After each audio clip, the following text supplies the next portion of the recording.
25 वर्षीय राधा गुप्ता पता नहीं क्यों सुबह से बेचैन सी थी। घर के किसी काम में उसका मन नहीं लग रहा था। रह रहकर वह कभी कमरे में किचन में जाती और कभी किचन के कमरे में। उसने यह क्रिया कई बार दोहराई तो कमरे में बैठे पति सुनील से रहा नहीं गया। उसने पूछा, क्या बात है राधा? मैं काफी देर से देख रहा हूँ कि तुम किचन और कमरे के बार बार चक्कर लगा रही हो। आखिर बात क्या है? आपको क्या बताऊं, मैं खुद ही नहीं समझ पा रही हूँ कि ऐसा क्यों कर रही हूँ। राधा ने झिझकते हुए उत्तर दिया, पता नहीं, सुबह से ही मेरा मन किसी काम में नहीं लग रहा। जी भी बहुत घबरा रहा है। तबीयत तो ठीक है ना तुम्हारी? पति ने पूछा। हाँ, तबीयत ठीक है। तो फिर क्या बात है, मन क्यों घबरा रहा है? कहो तो तुम्हें किसी डॉक्टर को दिखा दूं? अरे नहीं, आप परेशान मत होइए, डॉक्टर की कोई ज़रूरत नहीं है। अभी थोड़ी देर में भले चंगी हो जाऊंगी।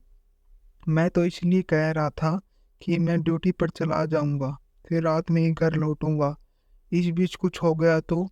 अरे बाबा, मैं कहती हूँ मुझे कुछ नहीं होने वाला। मेरी फिक्र मत करिए, आप आराम से ड्यूटी जाइए। वैसे भी कोई बात होती है तो मैं घर वाले हैं ना मुझे संभालने के लिए। कहकर राधा कमरे से किचन की ओर चली गई। इस बार किचन से वह पूरा काम निपटा कर निकली थी। पति को खाना खिलाकर ड्यूटी भी भेज दिया।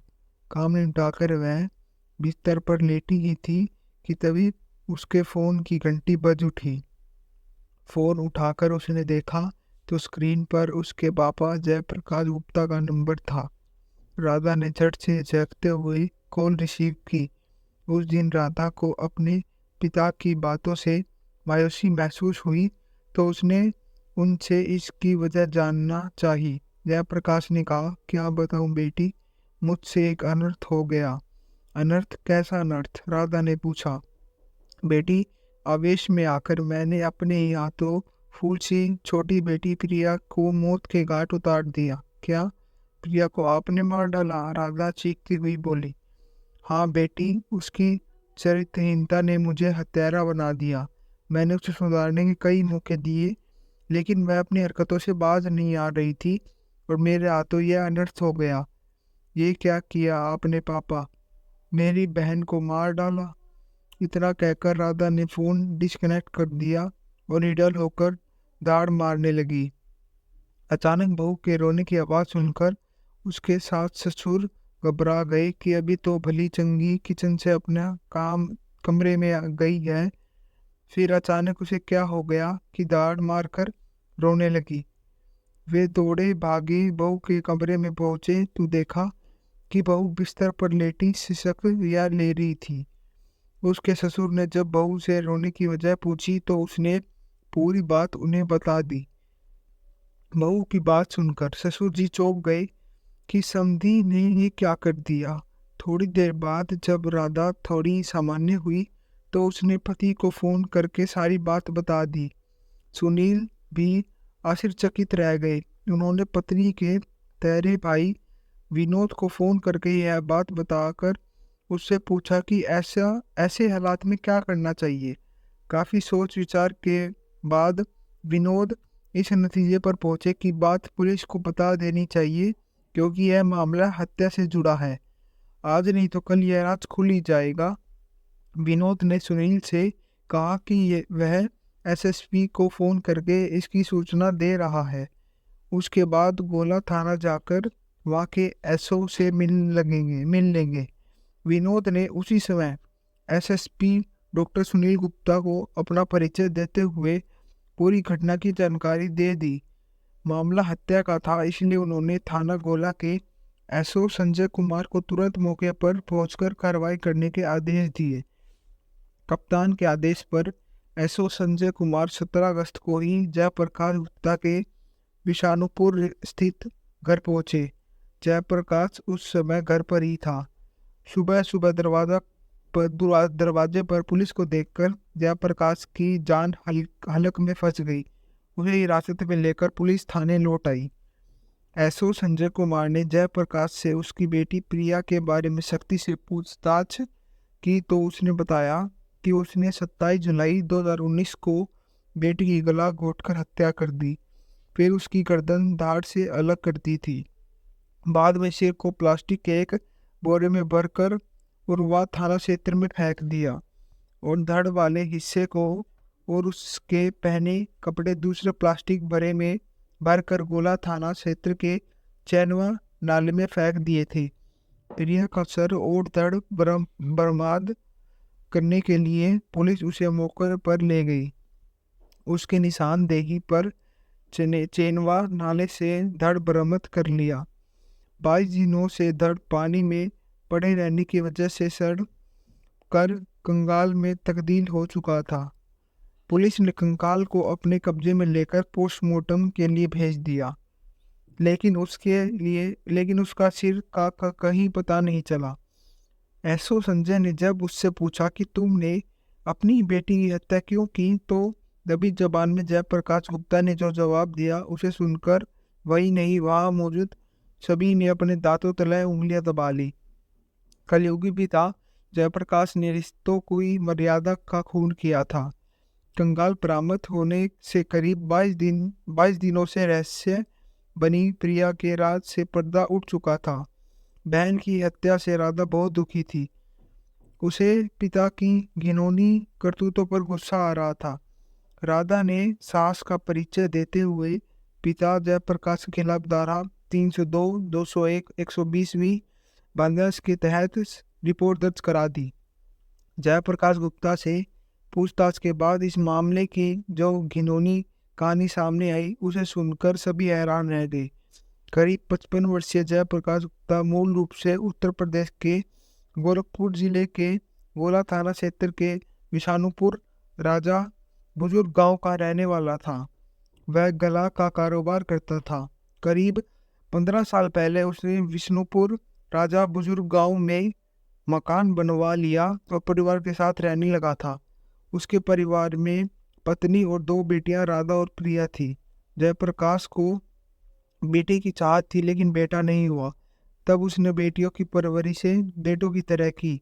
वह छोटे से खुशहाल परिवार के साथ जीवन यापन कर रहा था। दुकान से भी उसे अच्छी कमाई हो जाया करती थी।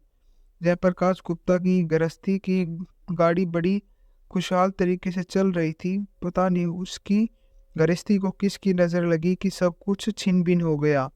बात साल 2009 की है। अचानक उसकी पत्नी की मौत हो गई।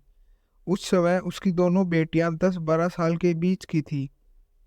बेटियों की परवरिश की जिम्मेदारी जयप्रकाश पर आ गई थी। जयप्रकाश के बड़े भाई राधा और प्रिया को दिल से अपनी बेटी मानते थे और उन्हें उसी तरह दुलारते भी थे। प्रिया को तो वह बहुत ज़्यादा लाड़ प्यार करते थे। इसी तरह दोनों बेटियों की परवरिश होती रही। बड़ी बेटी राधा शादी योग्य हो चुकी थी।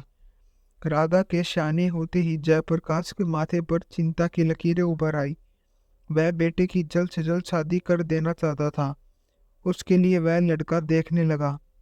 गोला इलाके में ही उसे एक लड़का पसंद आ गया, तो जयप्रकाश ने 7 सन 2015 उसके में राधा की शादी करा दी। राधा की विदाई के बाद घर में जयप्रकाश और उसकी छोटी बेटी प्रिया ही रह गई। धीरे धीरे प्रिया भी सयानी हो चुकी थी। बात 2 साल पहले की है। प्रिया बाथरूम से नहाकर बाहर निकल रही थी। गीले बदन से उसके कपड़े चिपक गए थे। इत्तेफाक से उसी समय जयप्रकाश किसी काम से घर में आया। उसकी नज़र बेटी प्रिया पर पड़ी तो उसकी आंखों में एक अजीब सी चमक जाग उठी और उसके शरीर में वासना के कीड़े गुलगुलने लगे। उस वक्त उसे प्रिया बेटी आई एक औरत लगी। वह उसके तन को नोचने की सोचने लगा। इसके बाद जयप्रकाश यही सोचता रहा कि प्रिया को कब और कैसे अपनी हवस का शिकार बनाए। इसी तरह 1 सप्ताह बीत गया। एक रात प्रिया जब अपने कमरे में गहरी नींद में सो रही थी, तभी जयप्रकाश दबे पाँव उसके कमरे में पहुंचा। उसे रही बेटी को अपनी हवस का शिकार बना दिया। पिता के कृत्य से प्रिया बिलबिला उठी। हवस पूरी करके जयप्रकाश ने प्रिया को धमकाया कि अगर उसने किसी से कुछ भी कहा तो अपनी जान से हाथ धो बैठेगी। पिता की धमकियों से वह बुरी तरह डर गई और अपना मुंह बंद कर लिया। उस दिन के बाद से जयप्रकाश प्रिया को अपना शिकार बनाता रहा। पिता की घिनौनी हरकतों से प्रिया बहुत दुखी थी। वह समझ नहीं पा रही थी कि अपनी पीड़ा किससे कहे। जयप्रकाश ने उस पर इतना कड़ा पहरा बैठा दिया था कि वह किसी बात तक नहीं कर सकती थी। पिता के अत्याचार से बचने के लिए उसने घर छोड़ने का फैसला कर लिया। अंडर एस्टिमेट की पढ़ाई पूरी करने के बाद प्रिया गोरखपुर में अपने एक रिश्तेदार के पास रहने लगी। वहाँ रहते हुए मैं एक मॉल में सेल्स गर्ल की नौकरी करने लगी ताकि किसी पर बोझ ना बन सके और उसकी ज़रूरतें भी पूरी होती रहे। बेटी तो बेटी होती है, भले ही वह होकर ही पिता से दूर रह रही थी, लेकिन उसी पिता की यादें बराबर सताती रहती थी। इसलिए वह बीचों बीच में घर आ जाती थी। वह जब भी घर आती थी पिता उसे अपने हवस का शिकार बनाता था।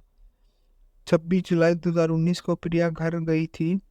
इससे अगली रात 27 जुलाई को जयप्रकाश ने उससे संबंध बनाने की कोशिश की।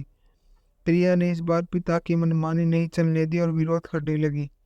कमनी में जलते पिता जयप्रकाश ने आप देखा ना तब उसका गला काटकर हत्या कर दी। पिता से हैवान और हैवान से दरिंदा बना जयप्रकाश पूरी निष्ठा पर उतर आया था। उसने बेटी की मौत के बाद उसकी लाश के साथ अपना मुंह काला किया। जब उसकी कामयीन शांत हुई तो उसे होश आया। उसकी आंखों के सामने फांसी का फंदा झूल रहा था। वह सोचने लगा कि प्रिया की लाश से कैसे छुटकारा पाए। काफी देर सोचने के बाद उसके दिमाग में योजना ने जन्म लिया। वह कमरे में गया और वहां से तेज धार वाला चाकू ले आया। चाकू से प्रिया का उसने सिर और धड़ अलग कर दिया। सिर उसकी इस करतूत से फर्श पर खून ही खून फैल गया। फिर उसने बेटी की शरीर से उसके सारे कपड़े उतार दिए और उन्हीं कपड़ों से फर्श पर फैले खून को साफ किया ताकि पुलिस को उसके खिलाफ कोई सबूत ना मिल सके। इसके बाद वह कमरे के अंदर से प्लास्टिक के सफ़ेद रंग के 3 बोरे ले आया। उसने एक बोरे में सिर, दूसरे में धड़ और तीसरे में प्रिया के खून से सने कपड़े रखे। रात 2 बजे के करीब जयप्रकाश ने अपनी मोपेड पर तीनों बोरे लाद दिए और उन्हें ठिकाने लगाने के लिए निकल गया। सिर को उसने उर्वा थाने के अंतर्गत आने वाली एक जगह की झाड़ी में फेंक दिया। फिर धड़ और कपड़े वाले बोरों को लेकर वह वहां से गोला के चैनवा नाला पहुंचा। नाले में उसने दोनों बोरे ठिकाने लगा दिए। इसके बाद वह घर लौट आया और हाथ मुंह धोकर इत्मीनान से सो गया। पत्ते की बात यह है कि यह रही कि प्रिया के अक्सर गोरखपुर में रहने की वजह से उसके अचानक गायब होने पर किसी को शक नहीं हुआ। अब जयप्रकाश को एक बात की चिंता खाई जा रही थी कि भले ही लोग यह समझते हो कि प्रिया गोरखपुर में नौकरी कर रही है, लेकिन यह बात ज़्यादा दिनों तक राज नहीं रह सकेगी। एक ना एक दिन पुलिस इस हत्या से पर्दा हटाई देगी तो वह उम्र भर जेल की चक्की पीसेगा। उसने सोचा कि क्यों ना ऐसी चाल चली जाए कि सांप भी मर जाए और लाठी भी ना टूटे। काफ़ी सोच विचार करने के बाद उसने अपने दामदद पर ही साली यानी प्रिया के अपहरण का आरोप लगाने की योजना बनाई। इससे जयप्रकाश का फायदा ही फायदा था। भविष्य में वह ना तो कभी प्रिया की तलाश कर सकता था और ना ही उसकी हत्या का राज खोल सकता था। वक्त जयप्रकाश का बराबर साथ दे रहा था। कुछ दिन बाद जयप्रकाश ने दामदद सुनील के पिता को फोन कर प्रिया के गायब होने की सूचना दी। बातचीत में उसने बेटी की गायब होने के पीछे सुनील का हाथ होने का आरोप लगाया। सुनील के पिता समधी का आरोप सुनकर चौंके। उन्होंने इस बारे में बेटे सुनील से बात की तो साली के अपहरण का आरोप खुद पर लगाने से सुनील सुन रह गया। उसने यह बात पत्नी राधा को बताई। राधा भी पति की बात सुनकर हैरान थी। राधा ने उसी समय पिता को फोन किया तो जयप्रकाश ने सुनील पर बेटी के अपहरण का आरोप लगाए हुए मुकदमा दर्ज कराने की धमकी देना शुरू कर दी। पिता की बात सुनकर राधा और सुनील एकदम परेशान हो गए, जबकि वे खुद भी कई दिनों से प्रिया के मोबाइल पर संपर्क करना चाहते थे, लेकिन उसका फ़ोन स्विच ऑफ आ रहा था। फिर 17 अगस्त 2019 को जयप्रकाश ने खुद ही बेटी राधा को फोन करके प्रिया की हत्या करने की जानकारी दे दी। बहरहाल घटना की जानकारी देने पर राधा पति सुनील के साथ 17 अगस्त को ही गांव पहुंच गई। पूछताछ में उन्होंने पुलिस को बताया कि पहले प्रिया उनसे फोन पर बातें करती रहती थी, लेकिन बाद में पिता के दबाव में उसने उनसे बात करना बंद कर दी थी। बीते 29 मई को एक रिश्तेदार के यहाँ शादी समारोह में राधा और सुनील भी गए थे। उस समारोह में प्रिया भी आई थी। राधा ने वहीं पर प्रिया से मुलाकात के दौरान उससे पूछा कि वह उसे फ़ोन क्यों नहीं करती, तो प्रिया ने पिता के दबाव की वजह से फ़ोन ना करने की बात कही थी।